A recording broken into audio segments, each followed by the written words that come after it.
कार्यक्रम talk of the टाउनमा अमेरिकामा बस्ने नेपालीहरूले अत्यन्तै रोचकताका साथ देउसी भैलोमा झुमेर तिहार मनाएका छन्। उनीहरू देउसी भैलोमा यसरी झुमिरहँदा अमेरिकामा एउटा सानो नेपालको झल्को मिलेको थियो। कसरी झुमे नेपालीहरू देउसी भैलोमा, हामी त्यो सम्पूर्ण विवरण देखाउँदैछौं अबको पालोमा। राहतको संकलनका लागि मात्र होइन, न्युयोर्कका नेपालीहरूले कला र संस्कृतिको संरक्षण र विशुद्ध मनोरञ्जनका लागि पनि देउसी भैलो खेले। ज्याक्सन हाइटमा गुरुङहरूले खेलेको देउसी भैलोले साँच्चीकै नेपालको कला र संस्कृतिको झल्को दिइरहेको थियो। नेपालमा खेलिने देउसी भैलोमा अचेल पश्चिमा संस्कृतिको झल्को पाइन्छ, तर पश्चिमी देश अमेरिकामा खेलिएको देउसी भैलोमा भने नेपाली संस्कृतिको झल्को मिल्यो।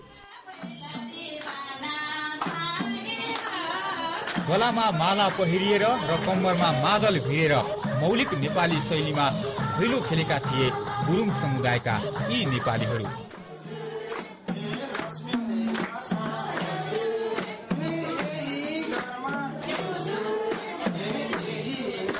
गुरुङ समुदायका यी नेपालीहरूले खेलेको देउसी भैलोबाट पनि गुरुङ आमा समूहका लागि केही रकम जम्मा भएको थियो।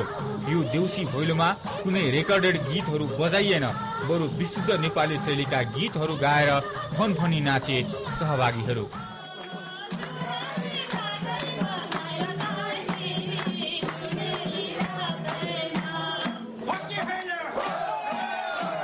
यो देउसी भैलोमा गरिएको नाचगानले अमेरिकामा बस्ने नेपालीहरूलाई एकपटक नेपालकै गाउँ बस्तीमा नै पुर्याउन सफल भयो।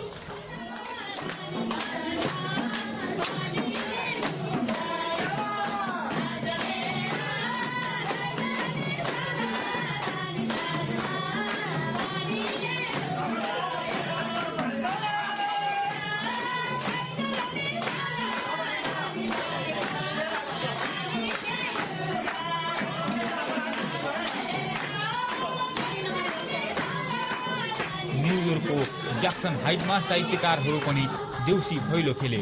ज्याक्सन हाइटमा देउसी भैलो खेल्नका लागि न्यू जर्सी, बोस्टन र लङ आइल्यान्डबाट समेत नेपाली साहित्यकारहरू जम्मा भएका थिए।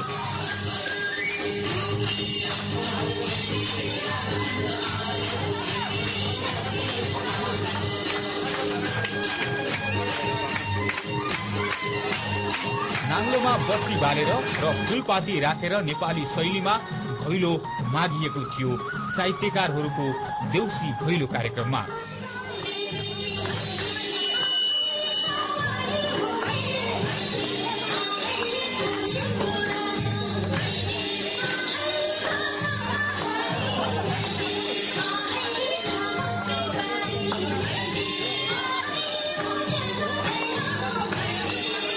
कामको व्यस्तताका बीच पनि कला र संस्कृतिको संरक्षणका लागि जम्मा भएका नेपाली साहित्यकारहरू देउसी भैलोमा दिल फुकाएर नाचे।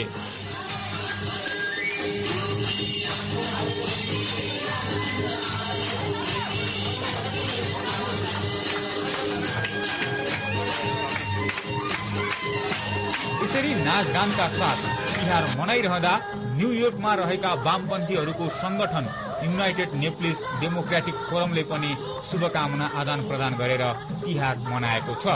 ज्याक्सन हाइटमा गरिएको शुभकामना आदान प्रदान कार्यक्रममा एमाले नेता वामदेव गौतम पनि उपस्थित थिए। उनले अमेरिकामा बस्ने सम्पूर्ण नेपालीलाई भाषणबाटै तिहारको शुभकामना दिए।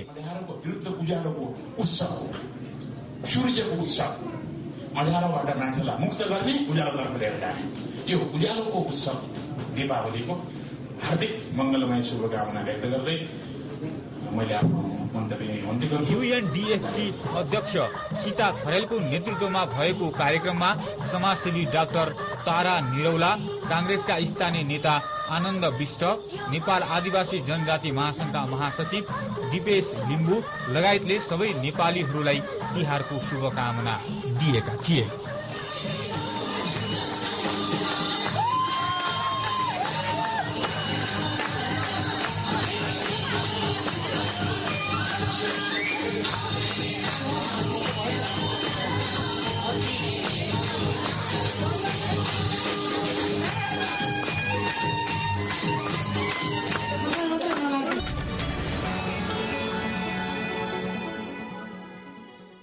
यसरी अमेरिकामा बस्ने नेपालीहरूका अधिकारको लागि संघर्ष गरिरहेको संस्था अधिकार र हामी नेपाली भनेर सृजनात्मक शैलीमा तिहार मनाइरहँदा अरू नेपालीहरूले पनि आफ्नै तरिकाले तिहार मनाए। अरू नेपालीहरूले आफ्नै तरिकाले मनाएको तिहार कस्तो थियो हामी त्यो पनि देखाउने छौं एकैछिनको विश्रामपछि।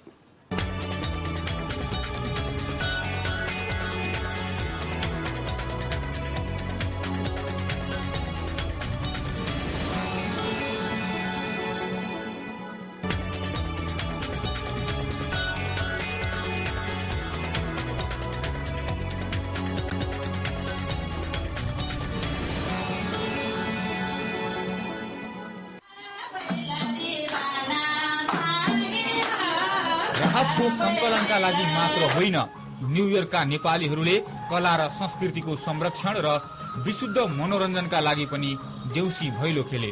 ज्याक्सन हाइटमा गुरुङहरूले खेलेको देउसी भैलोले साँच्चीकै नेपालको कला र संस्कृतिको झल्को दिइरहेको थियो। नेपालमा खेलिने देउसी भैलोमा अचेल पश्चिमा संस्कृतिको झल्को पाइन्छ, तर पश्चिमी देश अमेरिकामा खेलिएको देउसी भैलोमा भने नेपाली संस्कृतिको झल्को मिल्यो। गलामा माला पहिरिएर र कम्मरमा मादल भिरेर मौलिक नेपाली शैलीमा भैलो खेलेका थिए गुरुङ समुदायका यी नेपालीहरू।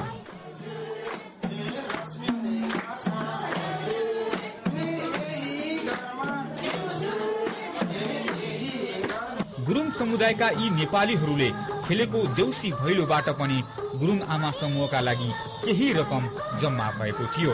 यो देउसी भैलोमा कुनै रेकर्डेड गीतहरू बजाइएन, बरु विशुद्ध नेपाली शैलीका गीतहरू गाएर फनफनी नाचे सहभागीहरू।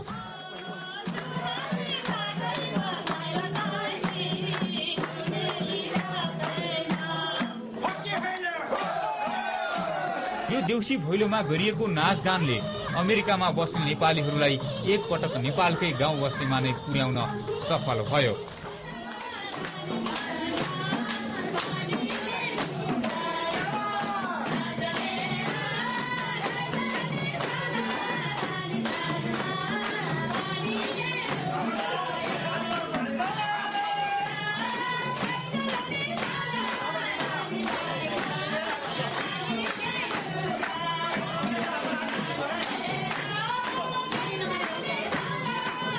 न्युयोर्कको ज्याक्सन हाइटमा साहित्यकारहरू पनि देउसी भैलो खेले।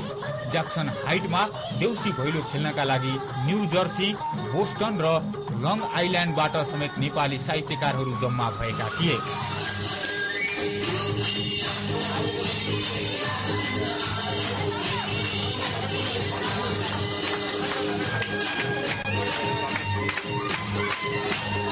नाङ्लोमा बत्ती बालेर र फूलपाती राखेर नेपाली शैलीमा भैलो मागिएको थियो साहित्यकारहरूको देउसी भैलो कार्यक्रममा।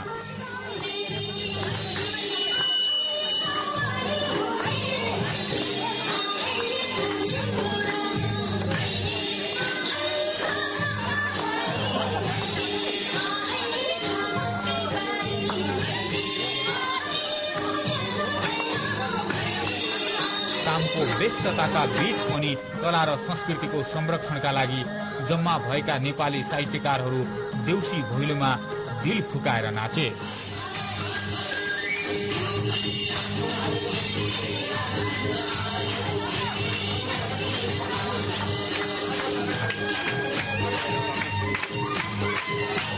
यसरी नाचगानका साथ तिहार मनाइरहँदा न्युयोर्कमा रहेका वामपन्थीहरूको संगठन युनाइटेड नेप्लिज डेमोक्रेटिक फोरमले पनि शुभकामना आदान प्रदान गरेर तिहार मनाएको छ। ज्याक्सन हाइटमा गरिएको शुभकामना आदान प्रदान कार्यक्रममा एमाले नेता वामदेव गौतम पनि उपस्थित थिए। उनले अमेरिकामा बस्ने सम्पूर्ण नेपालीलाई भाषणबाटै तिहारको शुभकामना दिए।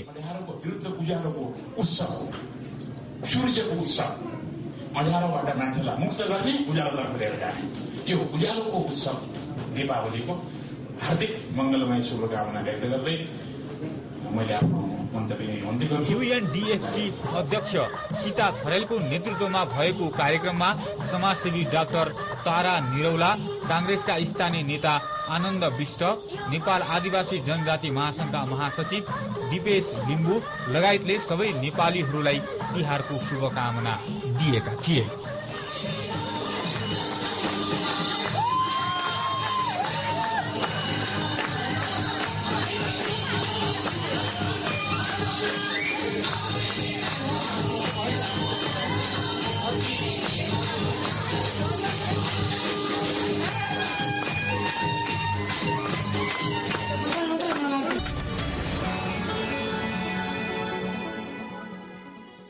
आदरणीय दर्शकवृन्द, अमेरिकामा छायाङ्कन भई नेपालको एबीसी टेलिभिजन मार्फत प्रसारण हुने कार्यक्रम टक अफ द टाउन तपाईलाई कस्तो लागिरहेको छ?